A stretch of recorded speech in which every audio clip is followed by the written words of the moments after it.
Now, delighted to say that Jacqui Oatley, who's working with the host broadcaster at the World Cup, a presenter and commentator I'm sure you all know, is with us. Evening, Jacqui. Thanks for your time. Good evening, Joe. Great to have you with us. We might start with Phil Neville, who wasn't happy yesterday, as I think people are aware at this stage over the weekend, talking after England's 3-0 win over Cameroon. Have a listen.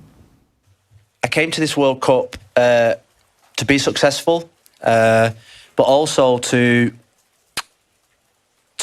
play a part in making women's football globally more visible, globally better, to put on a show that the rest of the world can see that women's football is improving. It's getting to a level now of excitement and quality, the crowds, the stadium, what we've seen in the World Cup so far.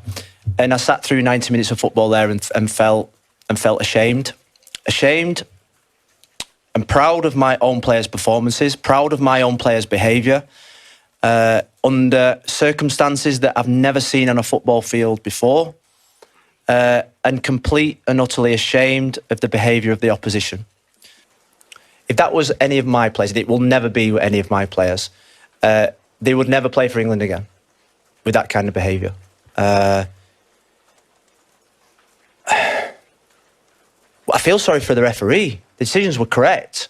And I think the referee at the end was probably trying to protect football by not giving the penalty, not giving the sending off. She was trying to protect football, and I admire her unbelievably. There we are. So there's plenty to unpack there. He's not generally one, Phil Neville, to get that irate about things. Well, he hasn't had to in his tenure so far. It's been fairly straightforward. Qualification was straightforward. There hasn't really been anything particularly controversial.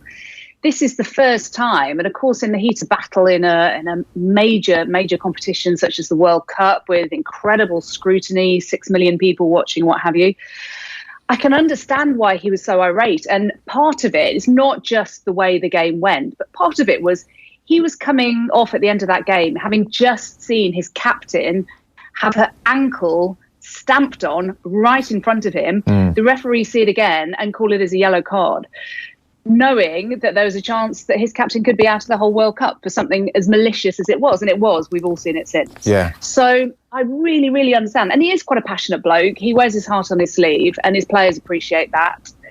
And I think his demeanour afterwards, his words afterwards, were actually, whilst passionate, they were actually quite measured.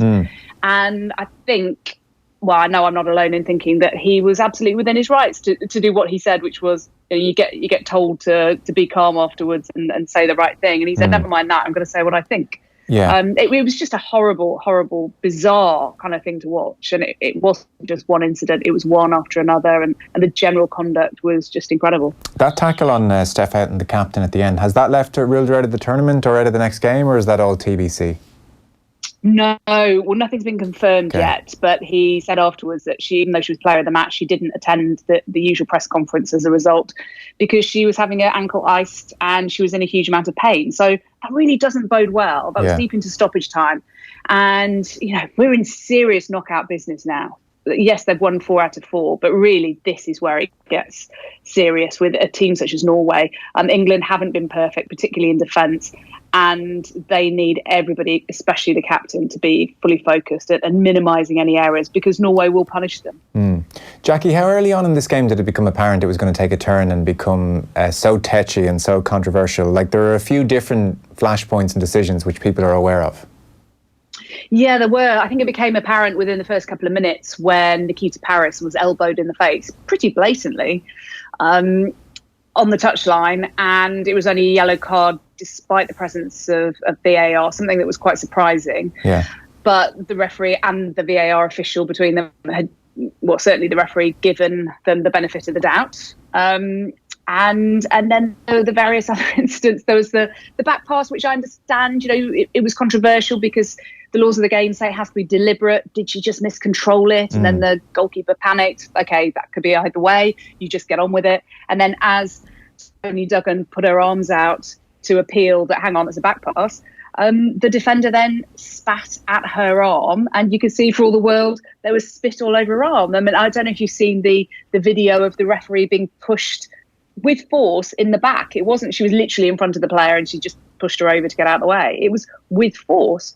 I mean, the funny thing is, I've tried to get the highlights because I was out of the house. I didn't get a chance to watch this game in full, and it's quite hard to get the actual footage because the official, World Cup highlights package on YouTube, they don't necessarily want to push this side of things, I think, in the same way that the US celebrations against Thailand, they didn't show the full extent of the celebrations. So I didn't realise that the spit was that blatant.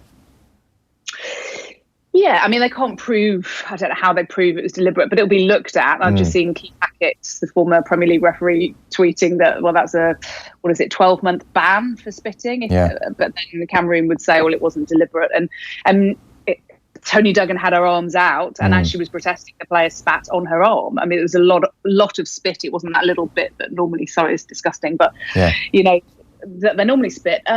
So it was a series of incidents. And of course, it was the looking up, seeing the non-offside goal of Ellen White being correctly given. VAR working very swiftly, very accurately. But the Cameroon players were then calling the referee, go and have a look for yourself, go and have a look for yourself. We've just seen it on the screen. And of course, surely they should know that the referee doesn't go and look at the screen if it's a matter of fact, i.e. where lines were involved. Was it onside, offside? Was it inside the box, outside the box? The referee's only going to go and have a look if the VAR deems a probable chance that they've missed something clear and obvious in a matter for debate, whether it was a foul or not, whether it's a sending off or not, that kind of thing. So there are so many different incidents that you would expect FIFA to have a look at it again. And like this notion that they were almost going to stop playing, how apparent was that, or what form or shape did that take? Well, yeah, just before half time, they looked as though, they were so upset at the decision of the second goal being allowed, and rightly so, that they saw it on the big screen, and they saw a player, Nikita Paris, offside at the top of the picture, going, she's offside, but she was nowhere near interfering with play. No. So we're assuming that that's what they looked at and thought either she was interfering or thought Ellen White was offside, which she just wasn't. But they completely lost their cool. They really did. And, the referee spoke to Ongwene and told her to go and tell the other players to calm down. And, it's a real shame. I think I'm probably in the minority that had sympathy with the referee. Of course, she didn't command the game as you would hope a World Cup referee would. But there are a lot of officials here who simply don't referee top-level football week in, week out, because there isn't top-level football where they are week in, week out. This is the women's game. It's developing. Sure. So they've had all-female officials since 1999. They've put them in training camps. You just can't expect it to be perfect. And unfortunately, last night, it was far from perfect, and it was just a horrible spectacle. Because I saw Alex Scott. Although some people will have loved it, by the way. Listen, drama to the end, let's be honest. Yeah. I saw Alex Scott saying that this is going out worldwide, but we're being let down by the officials. Now, look, that's a refrain that's often thrown out, even in the men's game. It's been a great World Cup, the referees have been terrible. So it's not like it's totally unique to the women's game. Is there any suggestion that it's been a bit unfair in the referees to land them with VAR on a stage like this? There's been a lot of suggestion about that because it is quite a recent thing, but they have had their training camps. It's the first time the players have experienced, remember, at least in the men's game around the world, that they do have some experience. We're in cup competitions, but these female players haven't had that. So it's new to them too. Personally, I'm of the opinion that they had to have it, because had they not used VAR, then people would be, well, that's sexist. You only bother in the technology for the men. So they can't really win. And I think, okay, so of course it's not perfect. But I remember and looked back to some goals, actually. I was doing Thailand-Chile the other day and looked back at the goals from the only game they've ever won, Thailand, from 4 years ago. And there was one that was about 5 yards offside. So, I mean, do people want that to happen? Or would they rather have the option of having the VAR for a massive howler? Personally, I'd rather they get the massive decisions right. Yes, it has interfered with a lot of the play. It's upset people. You think it's a goal, it's not a goal. I get that. And of course, the goalkeeping situation with the penalties, people didn't really expect that to become such an issue, although that's calmed down a bit. But I've been arguing this on Twitter today, that I still think it's worth having the major game-changing decisions right, because as things stand, you're not going to have somebody win the World Cup with a goal that's 5 yards offside. It's not going to happen, but it could have happened without VAR. It's true. As for England, you mentioned the defence hasn't been outstanding. How are they navigating their way through the tournament thus far? They play Norway, as you said. That's on Thursday. Yeah, that's a really big game because they do have players who will punish England. I think England have done what's been asked of them. They've won all 4 games. They have barely conceded. I mean, there was the one against Scotland late on when they lost the cool a bit. But really, in the grand scheme of things, they've done what's been asked of them. But they haven't been punished when they have given the ball away and given up opportunities. So it is about growing into the tournament. You look at the Germans. They started pretty poorly against China, but they're finding their way through. And it is about working your way, managing your way through a tournament. But this is where it gets really serious now, because Norway have got some excellent players and England have more than enough within the locker to be able to deal with Norway. But it's far from a foregone conclusion. So they need to have those ice baths, get Steph Houghton sorted out, and make sure that they are fully focused, get this Cameroon business out of their heads, and really focus on what is a very, very difficult game ahead. But at least it should be a fun game. It should be tactically interesting, and it will certainly be played in the right spirit. Phil Neville, everywhere I look over the last year, has won plaudits for the way he's gone about the job. The players seem to be big fans of him. He seems to have courted really good, close relationships with the players. The club managers I see have said things like he listens to us and there's a good relationship there. He's got the team playing very expansive football and trying to play a possession-based game. It seems like he's settled really well into the role and is doing a good job. He has, yeah. And you probably recall some of the outcry when he first got the job. Yeah, it didn't shape up so well either, with a few tweets which resurfaced, and I was thinking, this isn't going to end well, Phil. He didn't get off to the best of starts in that respect. No, but I mean, it was really the process that people were upset about. And I was getting messages from male managers within the women's game who were upset because they didn't apply for the job on the basis that you had to meet certain criteria, which then Phil Neville didn't. So there was that side of it. That's not his fault.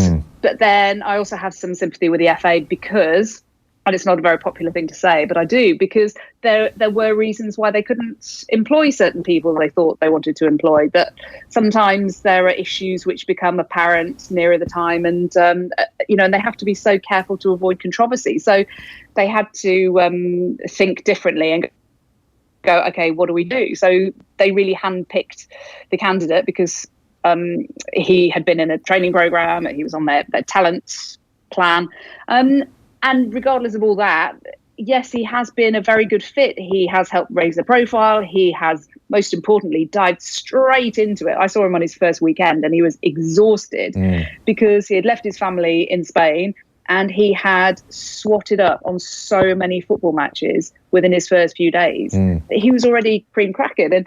And you cannot level at him, as has been levelled at some previous managers, that he's not going to games, or he's not giving literally every single player in the entire pool an opportunity to prove what they can do on merit. And yes, the players do really like him. Everything I hear is so positive.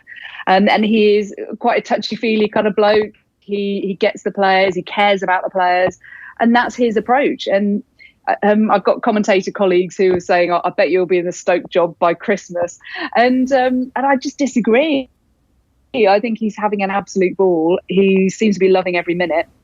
And it'll be really interesting to see how far they can go now that they're really going to be tested against Norway and potentially beyond. Well, I guess that was the next question. There was a third place finish in Canada 4 years ago. Traditionally, England have been a quarter-final team. What would constitute a very acceptable World Cup?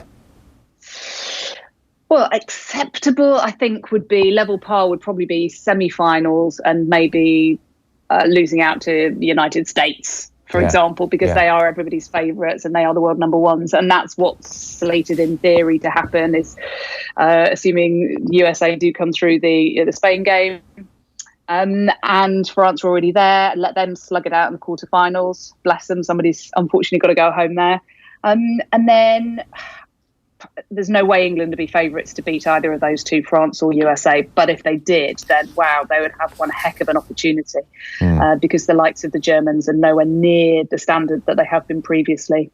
Having said that, knowing the Germans, they probably want to just rub everyone's noses in it and upset the odds. But yeah, I think the big thing is if they can get past Norway, mammoth semi-final, and if they get past that, well, there's really an opportunity there for them to then go on and really win some silverware for the first time.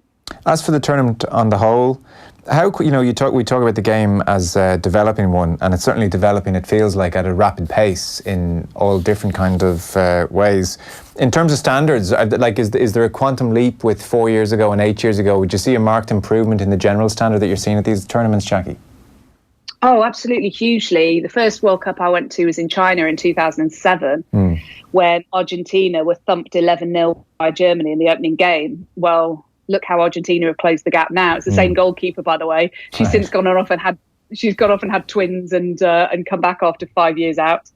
But to put in the sort of performance that they have, I think is symptomatic of the changes. And one of the things I'm finding really interesting is covering different matches and commentating on different nations and going to press conferences and speaking to journalists and press officers and managers. And asking them about the game back in their country. It's really, really interesting because Chile, for example, who I've done twice, they say to me, I spoke to their sports minister, who's a female, saying how it's a machismo country, as they put it. Football hasn't had any opportunity. They didn't play any matches for a few years because they had no money, no funding, no support. And now, yes, they don't have a professional league at all in most of these countries, not even Japan, by the way, who are the world champions a couple of times ago. Even Sweden, Germany, they're not all fully professional. England do have a top flight, fully professional league, but they really don't around the world. So it's really interesting to see how some of these nations are starting to get funding put in place. The federations are starting to support their women, because you look in the men's game and you go to a World Cup and you look at the size of the population and judge Trinidad and Tobago. Well, they've done the best to get here because they've got the smallest population, for example. In the women's game, you don't look at the size of the nation, you look at the number of registered players. And in China, think how massive China is in the population. They have fewer than 600 senior female players. Wow. So there is so much development to be done. Yeah. That's how you judge them, is how much their federations give us stuff about the women's programme, sadly. Okay, that's an interesting way of looking at it. My maths isn't quite good enough to know what 600 out of a billion is, but it's definitely not much. Which is, drop in the ocean. No. Do you share, as we're talking, when people will hear this on the radio, we will have long since stopped talking. There's 10 minutes to go and the US are leading Spain 2-1 at this stage. Are the US clearing away the best team at the tournament? Are France going to do something? How do you see this whole thing playing out? Yeah, it's really interesting, and I was really pleased to see the United States being given a game, and I think they will be. Honestly, I just tweeted before we came on saying I think going in 1-1 at half-time, I think the Americans would be relishing this. I think they'd enjoy it more than going in 5-0 up. I honestly do. They want to be tested. They are trained to within an inch of their lives for adversity, for problem solving, for finding solutions. And of course, we know what happened with the 13-0 against Thailand, and it's been fairly straightforward for them. So yes, I think the United States are the favourites. France, having seen them win the opening game 4-0 against the Korea Republic, we thought, right, well, maybe France should be favourites, but they haven't hit those heights since. Right. Those two are going to meet each other presumably next. And looking elsewhere, you have to say England have a chance, although we definitely have not seen the best of them. No way have we seen the best of England yet. They haven't quite clicked in terms of a whole game yet. Norway, potentially, who have won it before. Where else do we look? Germany, they're an emerging talent with some younger players coming through. And Japan and the Netherlands, which is the game I'm commentating on tomorrow for the host broadcaster World Feed. That's absolutely fascinating. Real clash of styles. Former world champions Japan against the current European champions, the Netherlands. Huge game, that one. And the winner could come out of that game. I think the Netherlands are the favourites there, but it's great to be at a World Cup whereby we're not assuming Germany or the USA are going to win everything. As you know, for example, Germany won 6 Euros in a row, which wasn't a great deal of fun for anyone. So it's a lot more competitive these days. Okay, good. Jacqui, thanks so much for taking time out. I'm sure you're busy over there. Appreciate it. No problem at all. Good to speak to you, Joe. Thank you.